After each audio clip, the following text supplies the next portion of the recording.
where we get in. There we go. There's staff on the screen. Linda just ran away on the phone. Where's Charlie working from? His office? His office, yeah. He's going to present from there. He's co-host, so he's going to share his screen. And I got to, wait, we lost, oh no, there he is. He's at the top. All right, they're all popping in late today.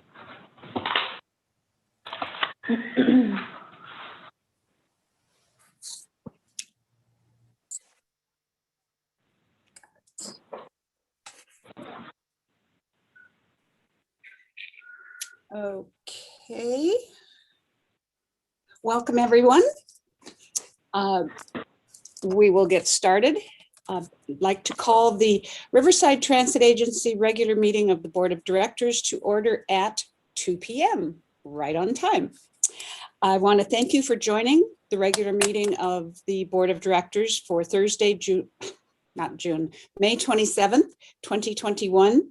And before we begin with today's business, there's some housekeeping we have to do.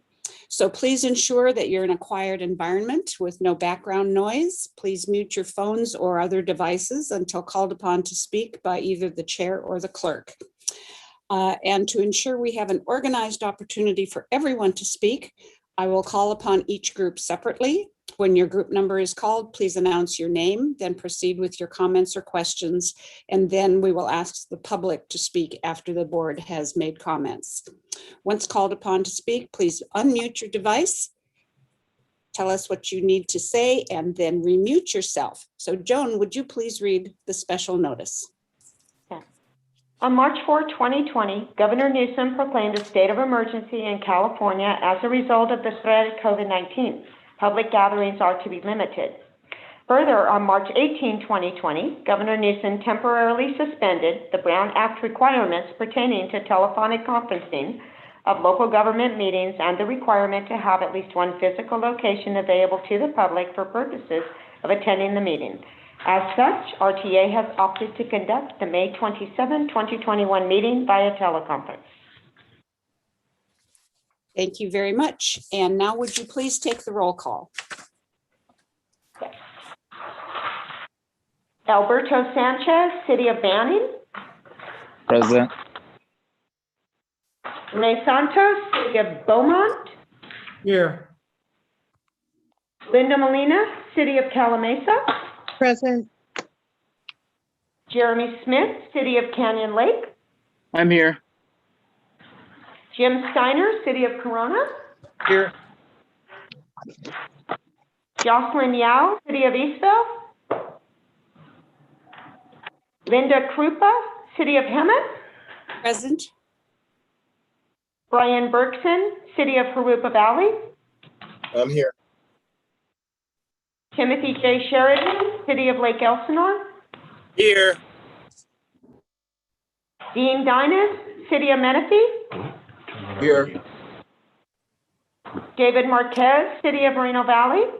Here. Scott Vinton, City of Marietta. Here. Ted Hoffman, City of Norco. Here. Malcolm Corona, City of Paris. Here. Andy Melendres, City of Riverside. Here. Alonzo Ledesma, City of San Jacinto. I'm here. Zach Schwank, City of Temecula. Here. Bridget Moore, City of Wildemar. Here. Jerry Sinsich, representing County of Riverside District 1. Here.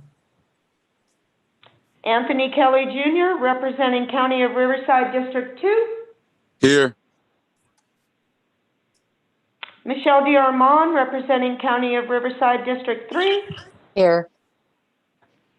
Art Welch, representing County of Riverside District 5. Here. Chair Krupa, you have a quorum. Participants, please remember to remute your device. Thank you, Joan.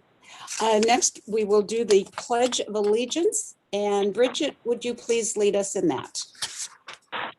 Yes, thank you very much. Everyone, please stand and place your right hand over your heart. I pledge allegiance to the flag of the United States of America America. and to the republic, Republic for which it stands, one nation, under nation, God, under God, indivisible, with liberty and liberty justice and for all. Thank you.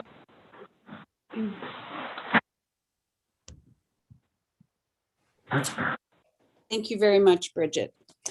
Going on to public comments on non-agenda items.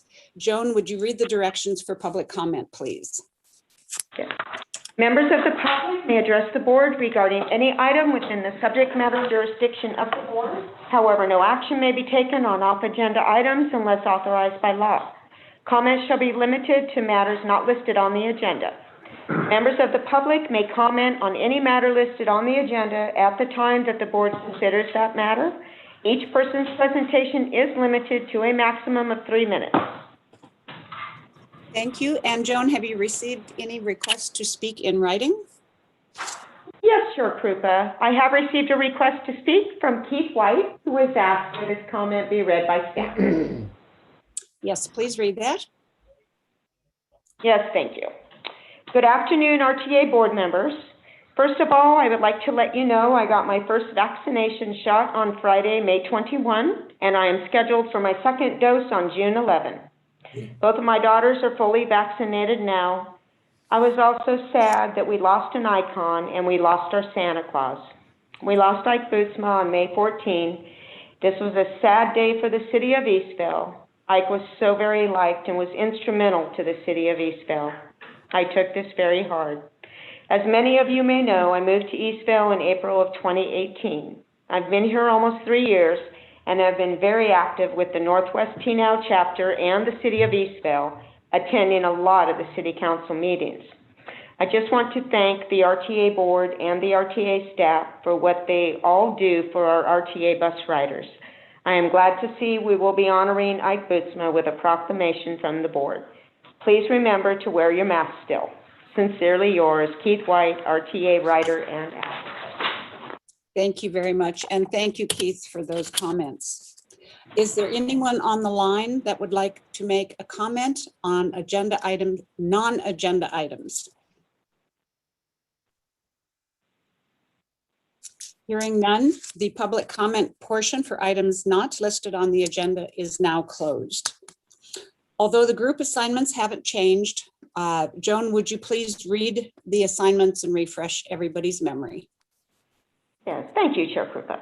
In Group 1, Alberto Sanchez, Ray Santos, Linda Molina, Bridget Moore, and Alonzo Ledesma.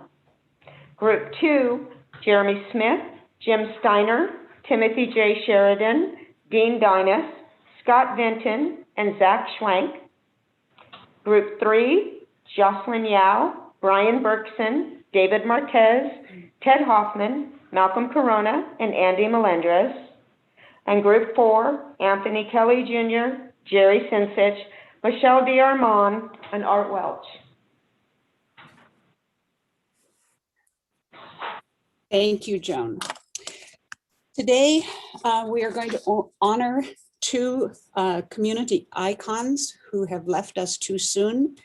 And with that, I'm going to read the proclamations that we are presenting. This first proclamation is presented in memory of Canyon Lake Council member and Riverside Transit Agency former board alternate, Mr. Jordan Aaron Kranz. Whereas the Riverside Transit Agency Board of Directors is pleased to honor Council member Jordan Aaron Kranz for his contributions to the Riverside Transit Agency, the City of Canyon Lake, and the residents of Western Riverside County. And whereas Mr. Aaron Kranz represented the City of Canyon Lake on the Riverside Transit Agency Board of Directors from December of 2010 through February of 2012. And whereas Mr. Aaron Kranz was an exemplary goodwill ambassador and local icon who fostered progress and promoted public transportation opportunities for the residents of Canyon Lake and beyond. And whereas Mr. Aaron Kranz, who owned property in Canyon Lake for more than 50 years, was a dedicated and beloved public servant whose tireless work earned him the Citizen of the Year honors in 2019. And whereas the Riverside Transit Agency salutes Mr. Aaron Kranz for his leadership, having served on the Canyon Lake City Council for more than 12 years, longer than anyone in the city's history, including 3 terms as mayor, and also represented the city on several regional boards, including Western Riverside Council of Governments, Western Riverside County Regional Conservation Authority, Northwest Mosquito and Vector Control District, and the Energy and Environment Committee of the Southern California Association of Governments. And whereas Mr. Aaron Kranz displayed a lifetime of passion for public service and an unwavering dedication to enhancing our region's quality of life, and it is with the deepest of gratitude that the Board of Directors honor him today for his service. Now therefore be it resolved that the Riverside Transit Agency hereby commends Mr. Aaron Kranz for his support of public transportation, his devotion to his community, and his legacy of making a positive difference in the lives of others. Presented this 27th day of May, 2021. Our second proclamation is presented in memory of Eastvale Council member and Riverside Transit Agency Board member Ike Bootsma. Whereas the Riverside Transit Agency Board of Directors is pleased to honor Director Ike Bootsma for his outstanding contributions to the Riverside Transit Agency and the residents of Western Riverside County.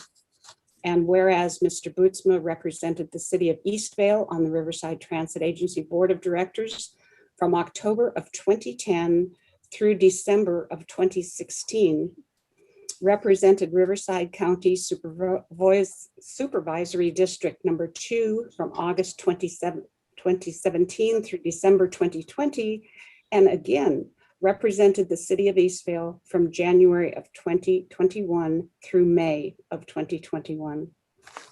And whereas Mr. Bootsma's contributions to the Riverside Transit Agency's Fuel Task Force Ad Hoc Committee helped guide the agency's efforts to capitalize on incentive programs that benefited the agency for its use of compressed natural gas to power its fleet. And whereas Mr. Bootsma was a leading member of the Northwest Transportation Now chapter, which serves the residents of Corona, Eastvale, Norco, Jurupa Valley, and the surrounding communities, where he provided invaluable input into the needs of both his city and beyond, and spread joy during the holidays by wearing a Santa costume during community events to promote public transportation. And whereas by selflessly giving his time and offering valuable insight, Mr. Bootsma exemplified a commitment to promoting and expanding public transportation opportunities for the residents of Riverside County and beyond. And whereas with an uncommon passion for public service and the drive to strengthen his community, Mr. Bootsma displayed an unwavering devotion to enhancing our region's quality of life, and it is with the deepest of gratitude that the Board of Directors honor him today for his service.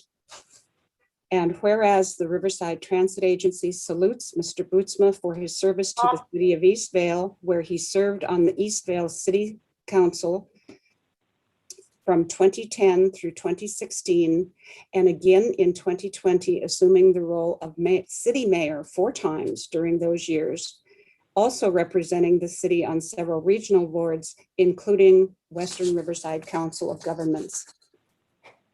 Now, therefore, let it be resolved that the Riverside Transit Agency hereby commends Mr. Bootsma for his support of public transportation, his devotion to being a remarkable public servant, and his legacy of making a positive difference in the lives of others. Presented this 27th day of May, 2021. And those will be presented on behalf of the Board of Directors. Moving on, our next item 6, approval of minutes for the April 22nd, 2021 board meeting. Does anyone have any comments on the minutes? And if not, I would entertain a motion to approve. Fiscal. Moved. I'll second.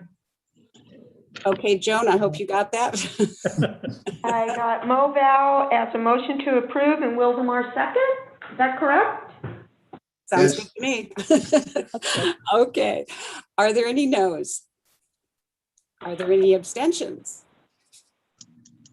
All right, that motion has passed unanimously. Thank you. Item 7 is the consent calendar.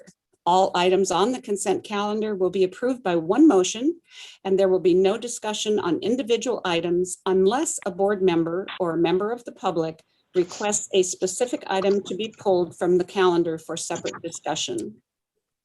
Does any board member from Group 1 wish to pull an item? Group 2? Group 3? Group 4? Is there any member of the public who wishes to pull an item from the consent calendar for discussion?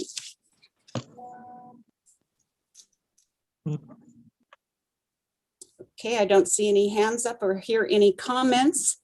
Moves. We have a motion to approve, and do we have I'll a second? second. Walmart. Okay, Joan, you got that? Yeah, was that Moreno Valley first and Beaumont second? I think it was San Jacinto was first. San Jacinto, forgive me. There you go. There you Okay. go. Are there any no's? Any abstentions?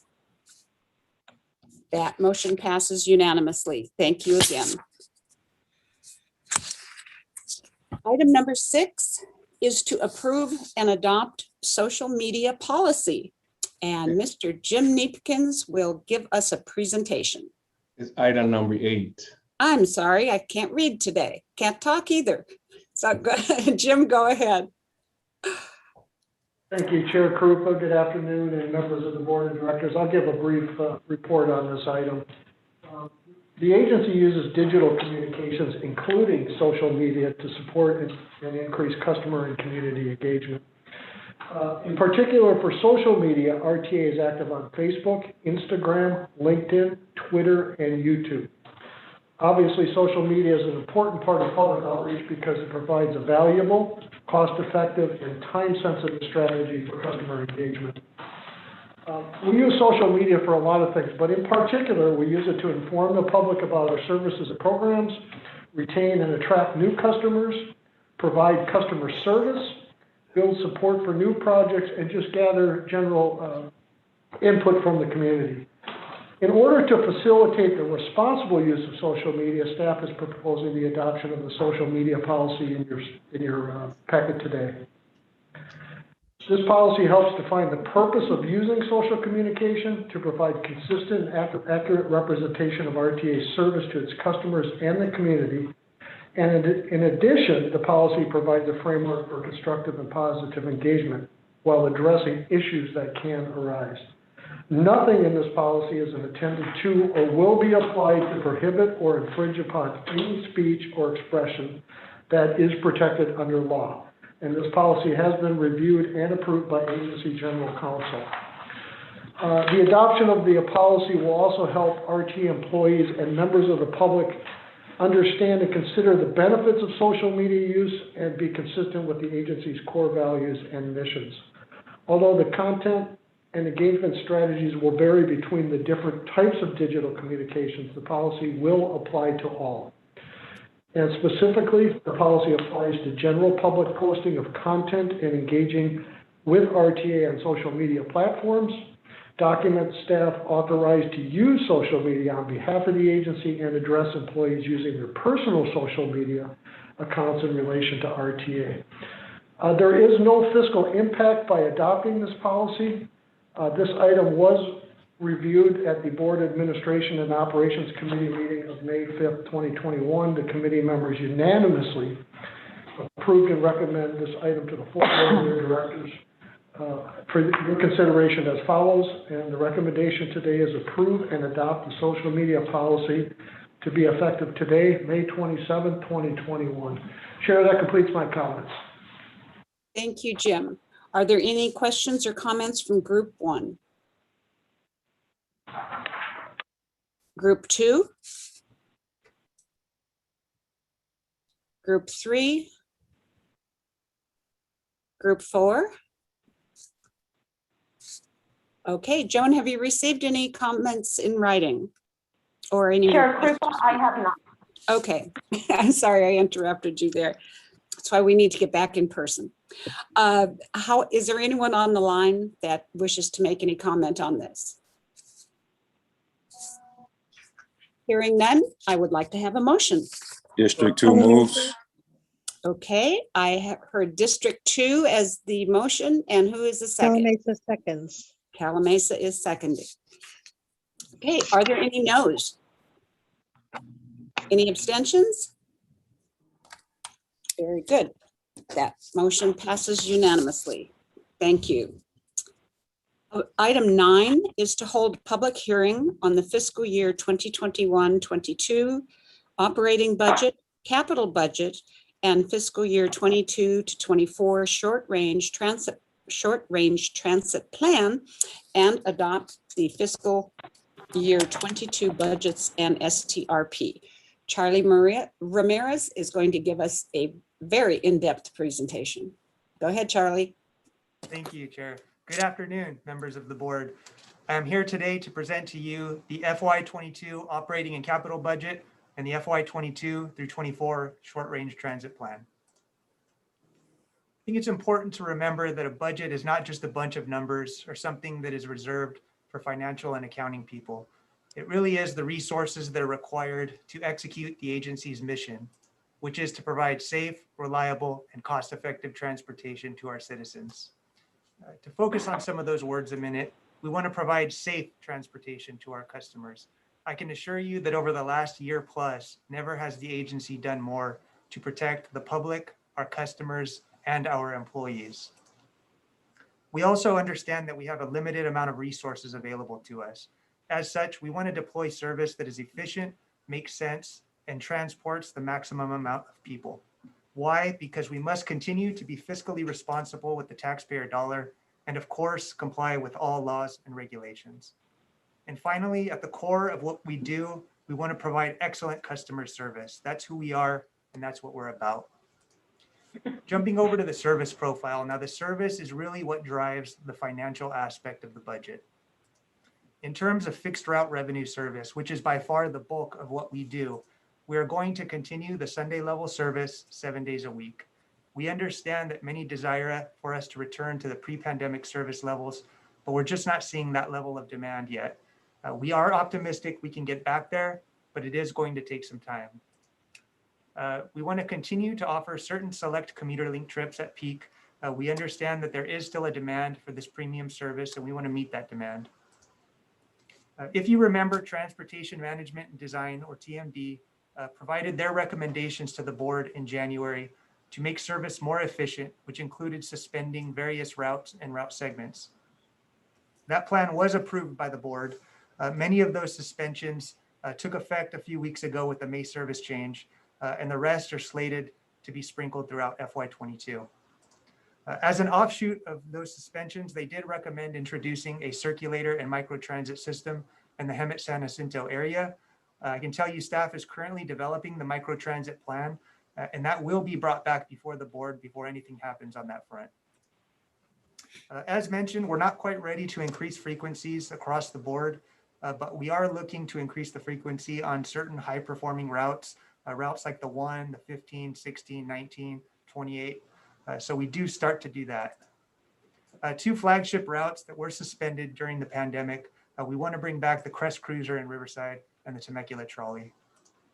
In terms of dial-a-ride service, we will offer a coverage window similar to pre-COVID. We definitely want to make sure that we are there to provide services to our senior and disabled customers. We will continue DAR Plus, which makes this service even more accessible by expanding the zone for eligible riders.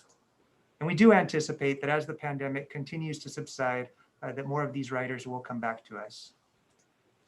So jumping over and looking at things from a ridership perspective, keep in mind system-wide ridership is down 61% year to date through April. If that number is not stark enough, keep in mind that it does compare pandemic numbers to partial pandemic numbers a year ago. Really, when you look at some of the individual months on a pre and post pandemic level, the drop is closer to 70%. So it has been significant. But is there a cause for optimism? We've seen decreasing COVID rates throughout the county, up and down the state as we march towards a return to normalcy. Many schools return to finish this school year off. We do expect a full return in the fall. Of particular note to RTA, the colleges and universities. Many businesses, restaurants, entertainment venues beginning to fully open their doors. That's great news for our personal lives and of course bodes well for RTA ridership. We've also seen over the past couple of months the vaccination effort in this area expand. It is beginning to have an effect in curbing the pandemic, which is great news ultimately for ridership.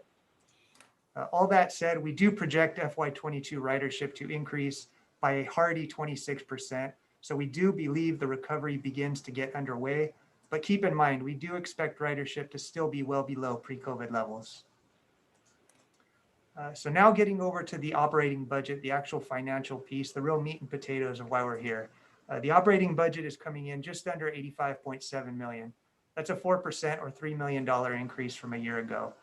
For those of you that are fans of the Consumer Price Index or the CPI, I can tell you that the greater Riverside area did report a positive, that's a plus 3.6% growth over the last 12 months. So RTA's 4% is about in line with that.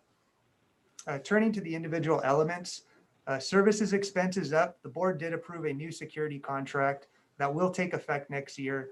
So there are new contractual rates, and RTA does continue to have a heavy presence of security guards where we operate. Safety is a very big concern for us. Supplies are up, mostly driven by fuel and parts, in addition to some of the general price increases we've seen. Keep in mind the bus fleet does continue to age and become less efficient. The good news when we get to the Capitol in a minute, we may get an infusion of new buses here in the next couple of years. Advertising, we do believe the time is right to get back out there with some targeted campaigns and promotions to try and get people back on board.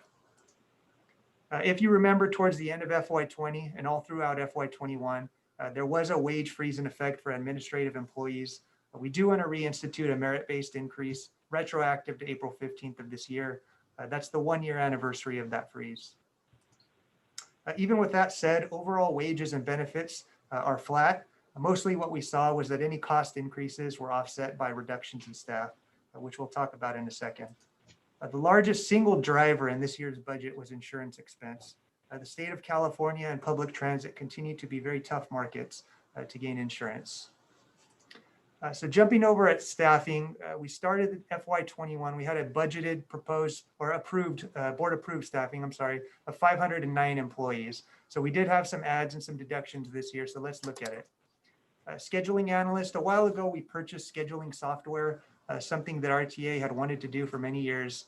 We are just about ready to fully implement that, which will begin to show cost savings as well as reduce dependence on third parties. So we do think this is a good add. Maintenance supervisor, we want to add this position. We want to continue to ensure that we properly support and supervise the maintenance folks. We also want to add a maintenance supervisor / trainer. This position is really going to be about developing programs and curriculum aimed at keeping our mechanics up to date on new and emerging technologies, especially hydrogen fueling stations and the like. And lastly, a position that we had pre-pandemic, a community relations coordinator. This is really about getting someone out in the community, speaking on behalf of RTA and stimulating ridership out there. So that is a total proposed additions of 4 positions. Looking at the reductions, coach operator, based on the current service plan, we have 28 net coach operators that are vacant, and we do not anticipate filling these positions. Based on the reduction in drivers and the service plan, we do want to decrease the supervisor position by 2. Government affairs manager, this position became vacant during the year. These duties have been aptly absorbed by the chief marketing officer. ADA clerk, this position was really about certifying individuals for ADA. These duties have been absorbed within marketing. HR specialist, we typically have had 2 of these on staff. We have 1 now, and we believe this individual as well as HR as a whole can absorb these duties. The contracts manager position, this became vacant due to a retirement and some shuffling of staff within procurement. We do believe these duties can be absorbed within the purchasing department.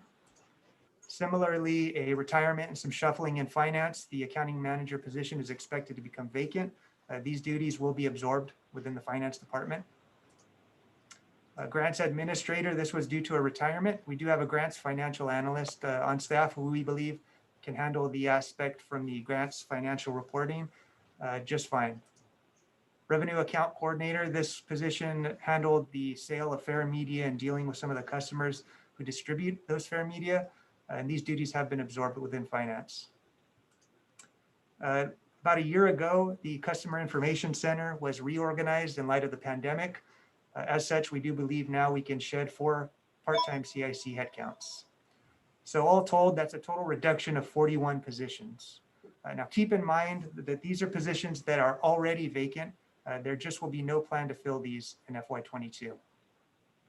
So when you take the board approved FY21 budgeted staffing of 509, you add in 4 and you take away 41, that leaves us with an FY22 proposed staffing of 472 employees. Quick math says that's about a reduction of 7 or 8% of staff. Jumping over to proposed staffing modifications, we want to reclass the budget administrator to the financial administrator. This is really about expanding the scope of this job to go beyond just the budget. Due to the ever increasingly complex world of grants and all of the compliance reporting that goes along with it, we want to promote the planning and programming specialist to grants manager. And lastly, due to the aforementioned reduction in finance staff and some shuffling of duties, we want to promote the accounting manager to controller to properly realign duties.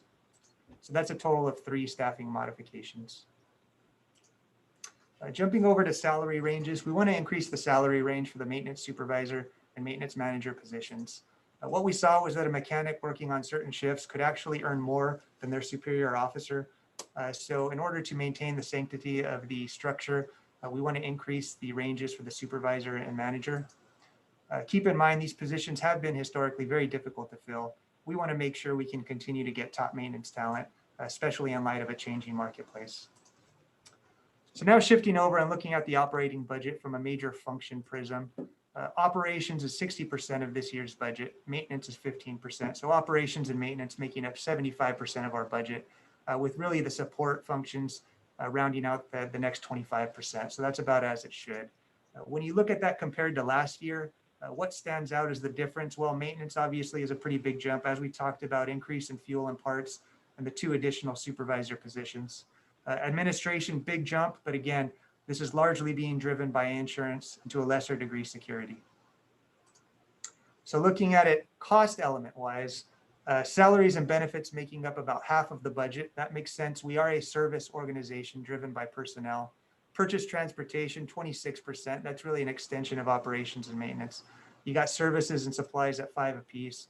Other expenses, 11%. That includes things like utilities, advertising, and that insurance number we talked about. So looking at those compared to last year, as mentioned, salaries and benefits are flat. Services, there was some growth. We talked about the security. And again, other expenses largely driven by that insurance number. In terms of fare box recovery ratio, the target's coming in at about 17%. We expect to be around 13%. So we do anticipate falling short by a few percentage points. But keep in mind, this 13% is much better than last year, where it was around 7%. And really that's due to an expected increase in ridership and some funding dollars. Also keep in mind that transit agencies in California were exempt from making the fare box requirement in FY21. And it is expected that the governor's budget will extend this into FY22 and possibly beyond. So we should know more about that in June. So jumping over to the capital budget. So if the operating budget is really about looking at the year ahead, the capital budget is really more of a forward-looking budget for years to come. That budget is coming in at about 20.7 million. So what's in it? We do have additional funding to purchase 70 new CNG buses. If you remember from the board approved zero emission bus rollout plan, that did a call for the purchase of 70 new buses over the next couple of years. Really what that is about is extending the life of our current technology, allowing the hydrogen market to mature, to see some of those costs come down before we jump in feet first. We do reprogram the Prop 1B funds from the Central Operations and Maintenance Facility to the bus purchase. This was also approved by the board in March. The good news is with these first 2 bullet points, the 70 new buses, the funding is fully secured and we can begin to move forward with a procurement. We do put money aside for the construction of Vine Street. This money was already awarded. You all know the Vine Street Mobility Hub to be a very important piece to our future. And we do put money aside for new technology fare boxes. It has been a decade, and in some instances, 20 years since we have replaced these fare boxes. We all know how fast technology moves. So we are keen to get some new technology in here and improve the customer experience in that aspect. As usual, we do put money aside for maintenance, including tires, transit improvements, and bus shelters out on the street. And lastly, we want to put together a sustainability study that can look at our ability to serve the community at different levels. If the last year has taught us anything, it's that we need to be prepared at a moment's notice to shift gears.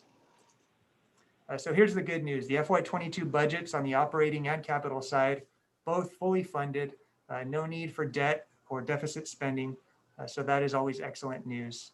The federal budget does include ARPA funding, which was the latest round of COVID stimulus.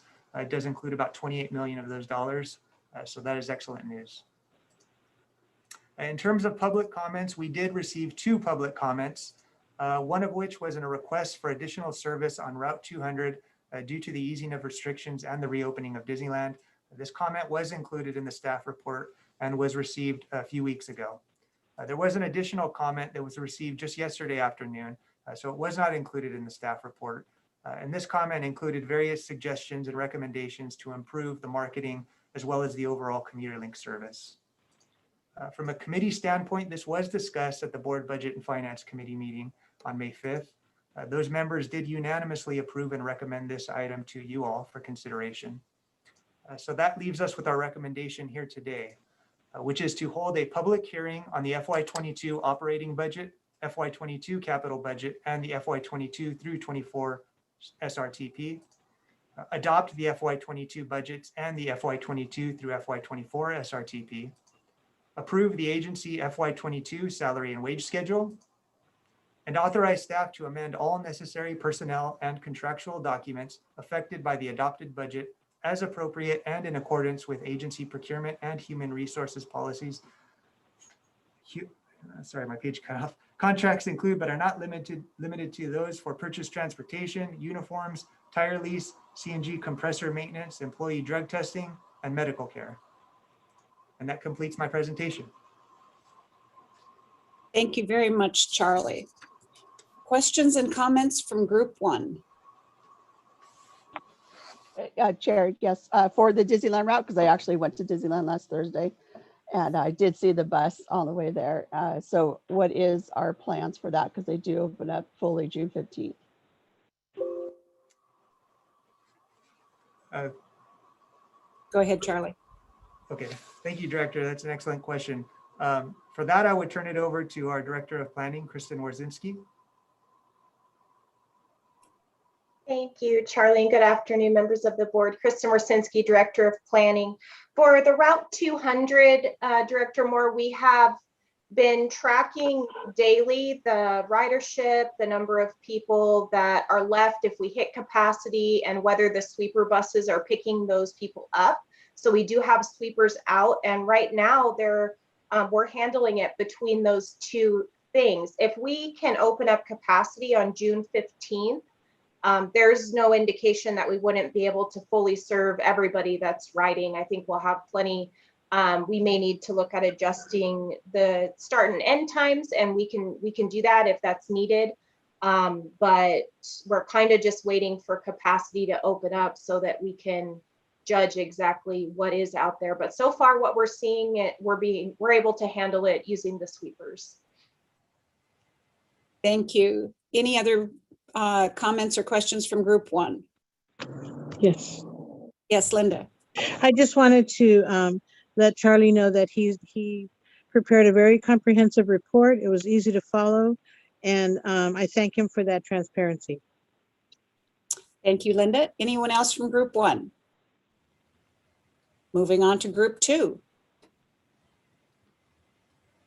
Group 3. Yes, Madam Chair, this is Commissioner Melendrez from the City of Riverside. Yes, go ahead. Yeah, how is everyone today? I do have a few, and they're just really clarification points that I'd like to comment and maybe get some feedback on. First of all, I want to say thank you for bringing back the UCR Cruiser. I think it's going to be very valuable with the UCR students coming back to school here in September. Now, my question with that, is that cruiser going to be supplemented as it has been in the past, or is this something that the RTA is going to be supporting on our own? Good question. Thank you, Director Melendrez. Our plan is to come to an agreement with UCR on running that route. So in terms of, if you're asking if, I'm not sure if you were asking if it would be covered under the LCTOP student plan. If that is your question, that my expectation is that it would not.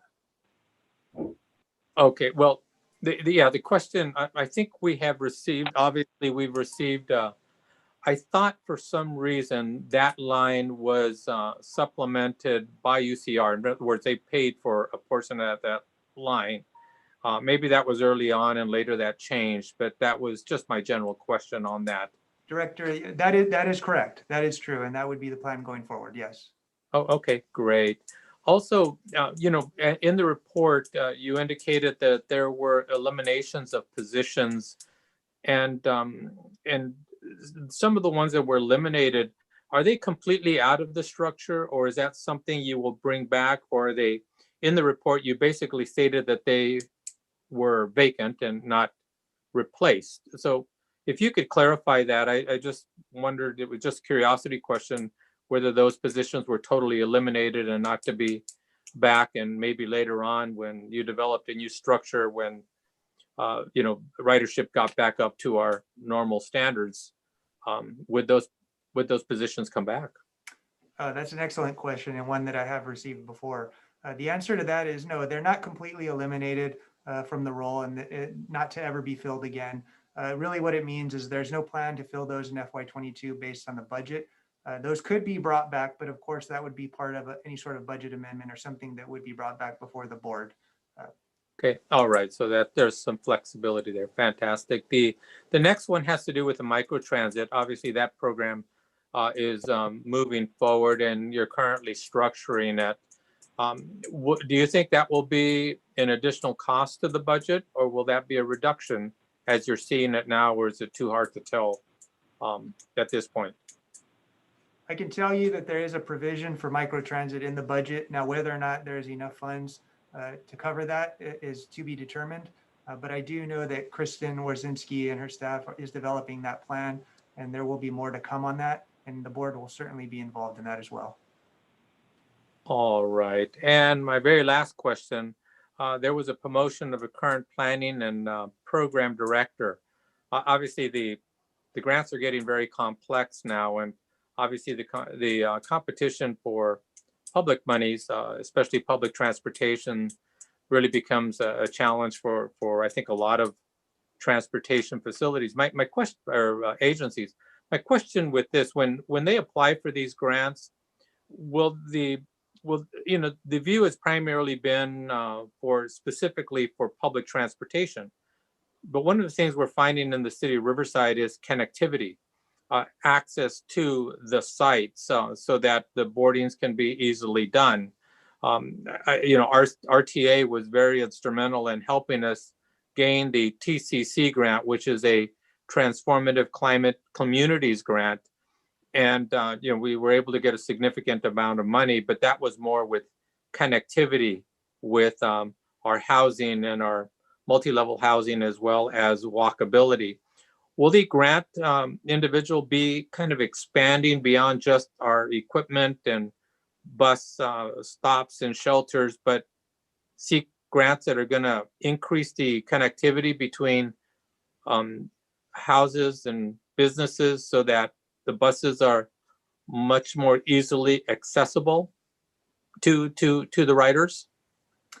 I'll answer that, and then I'll allow Ms. Warzinski to chime in if she'd like. But I can tell you that I think our motto is that we will go after any funds that can improve the access to transportation or RTA. So we look at everything. Kristen, would you like to add to that?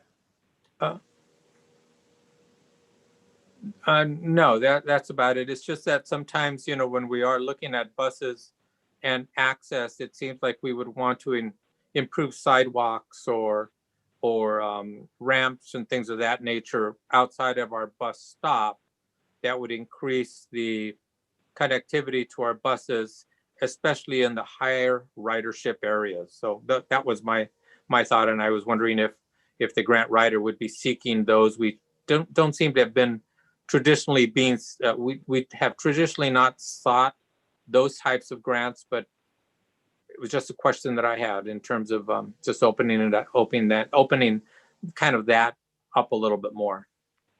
And I can add to that. If I may jump in, Chair Krupa, just to clarify, we will look at improvements around bus stops that primarily impact the bus stop, but not an entire city block that wouldn't impact the bus stop. We could partner with cities and the county with your grants to support your grants, and as we did with the DCC grant in Riverside, our greenhouse gas emission reduction largely led to the success of the grant award in Riverside. So I don't want you to misunderstand and think that we're going to apply for grants that are far outside the scope of what our core business is. Thank you. All right, yeah, and I was just thinking about that because RTA actually worked extremely well with our TCC grants. Overall, we got $31.2 million for those grants, but it was a comprehensive approach to connecting with public transportation. So I thought, maybe that could be duplicated in other cities. So that was my initial thought. So thank you so much. Always happy to assist with those type grants. Oh, all right. Thank Yes. you. And thank you, Madam. You're welcome. And thank you for those comments, because I think that is something that as cities, we should all be aware that there is grant funding out there for connectivity in our communities to public transportation. So we'll all be aware of that. Is there anyone else from group 3? Going on to group 4. Yes, Madam Chair, this is District 1. I have a question. And that is, does this budget assume that the social distancing will be maintained throughout the full fiscal year? Thank you, Director Sinsich. Great question. I believe the planning estimates assume that things will begin to normalize in the fall of this year. So to answer that question, I think the expectation when we crafted the ridership plan was that around September, things would go back to normal. No, thank you for that. That's most important. And do you also think that as an offshoot of that some of the mask wearing may be reduced or eliminated? I think that would be difficult to answer at this question at this point. I think we all hope from a personal standpoint it is, but there's just no telling. It's very uncertain. Yeah, the only reason why I bring up those questions is the fact that, we are very interested in safety and also promoting that we have a secure, safe environment when people ride on the buses. And just subliminal thought is when we have these type of devices to protect ourselves, it may not allow some of the confidence to return to some of our passengers. So, but thank you for that. And thank you for a comprehensive presentation. Appreciate it. Thank you, Jerry. Is there anyone else from group 4? Okay, in that case, I would like to formally open the public hearing period for RTA's proposed fiscal year 2022 budgets and fiscal years 2022 to 2024 short-range transit plan. Publication of this hearing was made at least 30 days prior in newspapers and on RTA's website. Social media communications, including Twitter and Facebook, were also used to notify customers of the proposed changes. Today also marks the conclusion of the public hearing period for RTA's proposed fiscal year 2022 budgets and fiscal years 2022 to 2024 short-range transit plan. The public was encouraged to and has had the opportunity to comment on these proposals by phone, email, and standard mail. Details of these proposals have also been available at riversidetransit.com and by request. If, excuse me, if you plan on making a comment today, you should have already filled out a comment card. If you wish to speak but have not completed a card, please wait until I ask for any comments from the audience or public. When I call your name, please unmute your phone and state your comments. We ask that you limit your comments to 3 minutes. I show that we have received a public comment from Stephen Ma, who has asked that his comments be read by staff. So Joan, would you please read his comments? Yes, thank you, Chair Krupa. I am once again emphasizing the importance of putting restoration of 200 service into the SRTP. The 200 has performed well throughout the pandemic, and it is an essential cross-county service that Metrolink cannot compete in terms of connectivity, midday service availability, and fares.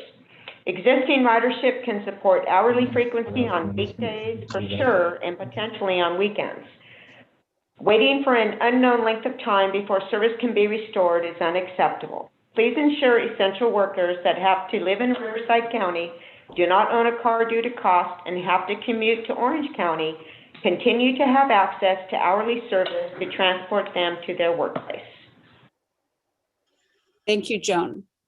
Is there anyone else on the line that would like to make a comment on the fiscal year budgets and SRTP? This is Keith White. Can I please make a comment, please? Yes, Keith, go right ahead. I have a couple questions for Charlie. Route 3, which is on the College Ward RCC for Norco. And like I said, kids going back in person RCC also in September. My question is, if you're passing, so I know it's Route 3 lines now actually passing a couple people up on certain trips, so that are school kids. Just letting you guys know. And that's my question. Will Route 3 go back to a 40-foot bus in September? You know, we're on Sunday schedule. If we're having more than 15, 20 kids, try and catch the bus to school. As you know, Roosevelt is now open for school, and some kids are in learning process at the school at Roosevelt High School. So that's one concern I have. My other concern is you guys not caring about 29 at all, right? That's my other concern. And my third concern is I don't feel safe without masks on the bus right now. Because some people refuse to get vaccinated. I believe we should keep the mask on for the time being, because you have other people on the bus that might have something you don't know what they have, and some of these passengers refuse to wear the mask, or they'll try to take them off without the driver seeing it. And I've seen that happen several times. Those are my concerns. And like I said, RTA is so good at safety, but I'm concerned about Route 3 and 29. Thank you. Thank you. Charlie, would you like to address that? For that, I would defer to Kristen Warzinski for the service. Thank you, Kristen. Thank you, Chair. Hi, Keith. It's good to hear from you. So Route 3, we are watching and we are not seeing capacity issues. And hopefully by June 15th, we'll be able to put more people on the bus. And so as we move towards September, I would assume that we would have plenty of room to take the kids from our CD Norco campus. But we will keep an eye on it. We are tracking these things. We meet weekly and look at all of the ridership and the capacity issues and where we're hitting them and when we're hitting them. So we'll keep an eye on Route 3. For Route 29, I think what you asked was if we are changing it, and we are not changing Route 29. Okay, and the only answer was Route 3, where the disabled kids start going to Roosevelt again. They tend to ride the bus quite a bit for learning experience, if you know, teach so they can be learning on their own. And they usually have 6 to 10 to 20 kids riding the bus before pre-COVID. So that's another concern with the Route 3 I have. So that's the reason why I was bringing this up. Okay, thank you. Thank you very much, Keith. And thank you, Kristen, and thank you, Charlie. Very good. Is there anyone else on the line that would like to make a comment on the budget process? Okay, hearing none. I want to thank you Hand for, raise. Pardon? Land leaders raise his hand. okay. Thank you for your comments. The public hearing period for RTA's proposed fiscal year 2022 budgets and fiscal years 2022 to 2024 short-range transit plan is now officially closed.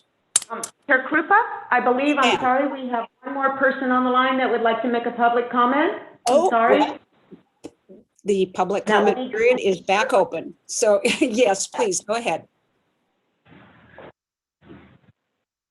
Glenn? Glenn, are you there? His hand raised. Okay, I just unmuted myself, I think. Yes, you did. Go ahead. Okay, good, yes. I noticed that your plan shows no effort to restore some of the bus routes that have been taken out due to COVID-19. I understand that the governor plans to reopen the state in mid-June. And would that affect your decision to reopen some of those routes, particularly the 202 and 217 out of San Diego County? Charlie or Kristen or Larry, which one wants to take this? I'll be happy to take it, Chair Krupa. This is Larry Rubio, Mr. Leader. We will systematically and methodically redeploy service as demand presents. It's going to take some time to get back to where we were. I can't say that any specific route right now will be restored. So we're watching this on a trip-by-trip basis on a routine and regular interval. We don't know exactly what the governor's plan is going to be June 15th. There's a lot of speculation, but he hasn't revealed that. It's our hope that social distancing will be suspended, but we don't know. And once that happens, we'll start to see ridership climb. When ridership climbs, we'll deploy service out where it's needed. I hope that answers your question. I know it's not what you wanted to hear, but that's the answer. Partially. I noticed you have a table 2.2A as to excluded routes that are eligible for exemption from fare box recovery requirements. And one of those happens to be Route 217 out of Escondido, which is currently, of course, suspended at this time. Would that be one of the routes to be considered for at least partial resumption? All routes are going to be considered. I'm sorry, I interrupted you. Okay. Go ahead. All routes will be considered based on demand. When demand presents, then we will begin to restore service.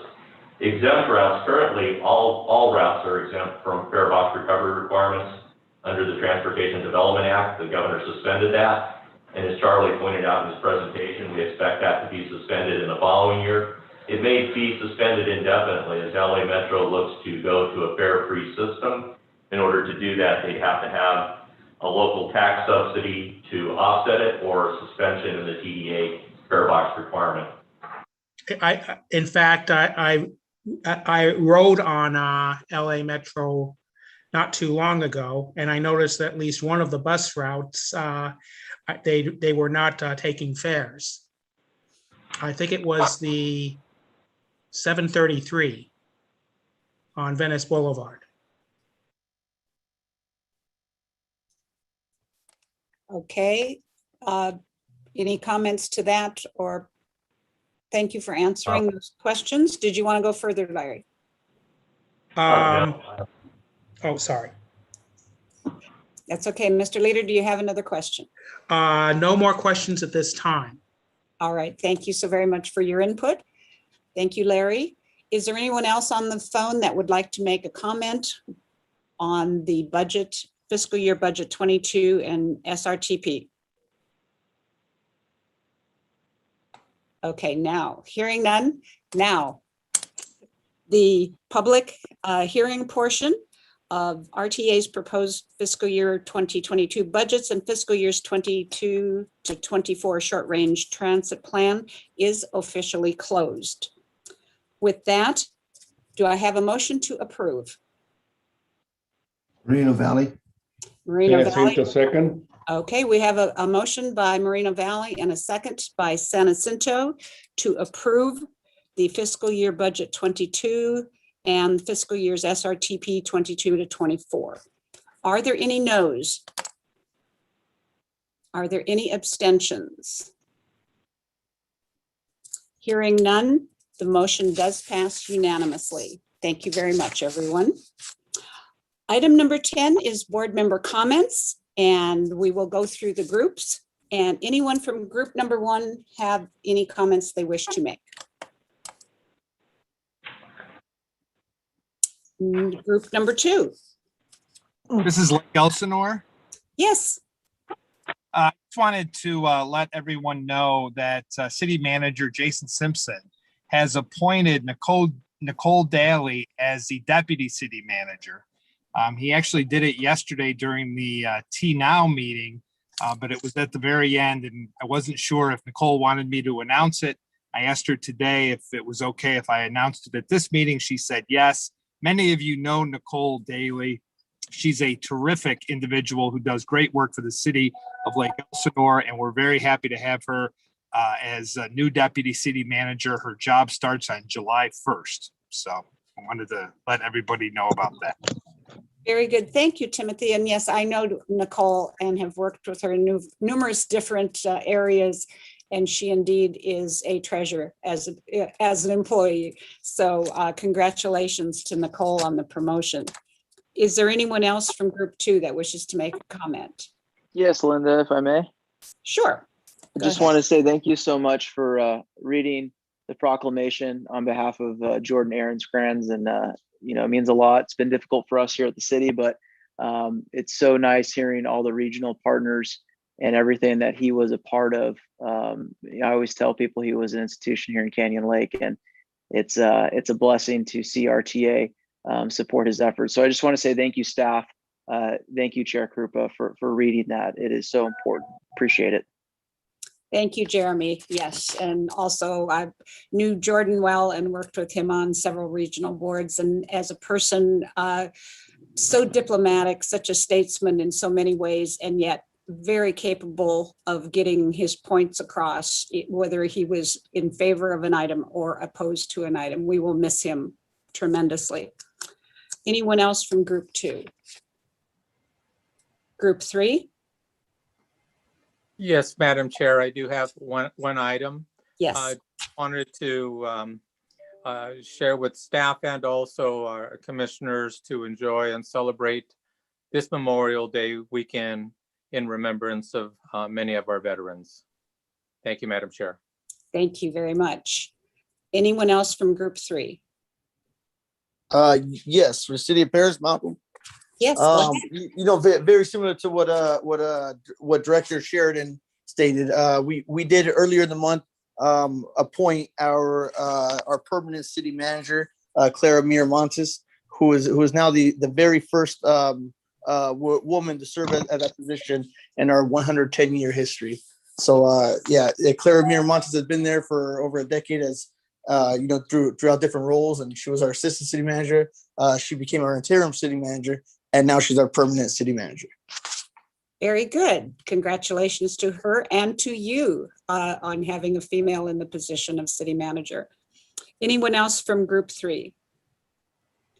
Group 4? Yes, District 2.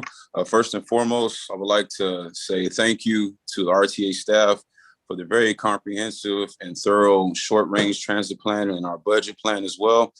I would also like to express condolences to the families of the victims that occurred at the Valley Transportation Authority incident that occurred yesterday. It's such a tragedy. On a lighter note, I had a question for staff. I recall last year we had approved the free youth, the free fares and youth college students program from 2020 up until I believe it's next year of 2022. Were there any updates regarding an increase in the ridership? I know usually this program occurs during the summertime and as well as going towards the wintertime.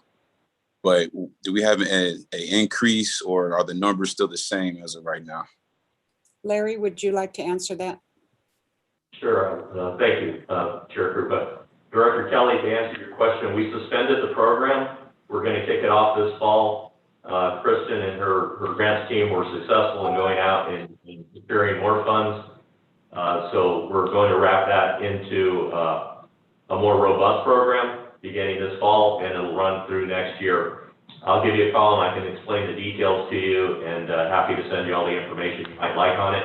But we're looking forward to seeing a bump in ridership. We figured we'd time it with the emergence from the pandemic and try and recapture the riders we lost with that. Thank you. Understood. Thank you, Larry. And as well as when it comes to the $5 fare promotion program, is it safe to say that this is actually the first that'll start this upcoming October? I'm sorry, the last half of that broke up. The $5 fare promotion, is this safe to say that this is a first for RTA? Well, as far as the $5 promotion, that's going to occur this October? Absolutely. Yes, sir. First time we're going to be doing that, and we're excited about that. And that was also a grant that Kristen was able to secure with a lot of help. So there's a lot of team members involved in it, but yeah, Jim's developing the marketing program for that. It was approved by the board a couple months ago, but we're real excited about that program too. Again, these are the efforts to try and use these loss leaders as getting people back into feeling safe about public transit, rebuilding our ridership. Absolutely. Well, thank you, Mr. Rubio, and thank you as well, RTA staff, and everybody. Have a blessed Memorial Day weekend, and thank you for the service of our veterans who sacrificed their lives as well. Thank you, Chair Cooper. Alrighty, thank you. And Anthony, it's good to see you back. Good to see you as well, ma'am. Thank you. All right. Anyone else in group 4? Okay, hearing none, we'll move on to announcements. Larry, it's up to you. Thank you, Chair Krupa. May 12th through 14th, we held a mobile vaccination clinic site here in conjunction with the County of Riverside. We had 93 people receive vaccinations. They'll schedule their second dose of Pfizer back here on the property at June 4th. On May 4th, Chair Krupa and I were notified by WRCOG that RTA was selected as one of this year's Community Service Award recipients for our first of its kind meal delivery program to combat social isolation. The program prepared and delivered meals to homebound seniors and people with disabilities during the pandemic. Media Task Chair Moore nominated RTA for this award, which recognizes organizations that go above and beyond their respective duties to serve and elevate our local communities. Through the course of 11 months, the program delivered more than 114,000 meals to seniors in need, prepared and served 7,620 meals at the Moreno Valley Senior Center, and delivered groceries to more than 300 homes in the Sun City Senior Center. WRCOG will formally recognize RTA at the upcoming virtual WRCOG Executive Committee meeting scheduled for Monday, June 7th, and then again at WRCOG's virtual 30th Annual General Assembly event scheduled for Thursday, June 24th. Chair Krupa, that concludes my announcements. Congratulations to Nicole and Clara Miramontes at the City of Paris for jobs well done. They certainly deserve those promotions. Thank you, Larry. And I would like to thank Bridget for being so very proactive in getting RTA's name out there and getting benefit for RTA and its riders and staff. So thank you, Bridget, for doing that. With that, our next meeting is scheduled for Thursday, June 24th, 2021 at 2 p.m. And with nothing further on the agenda, we will adjourn this meeting at 3:09 p.m. Everyone have a safe and sane weekend, and pay tribute to the veterans, the people who have given their lives for this country. With that, I will say goodbye and take care.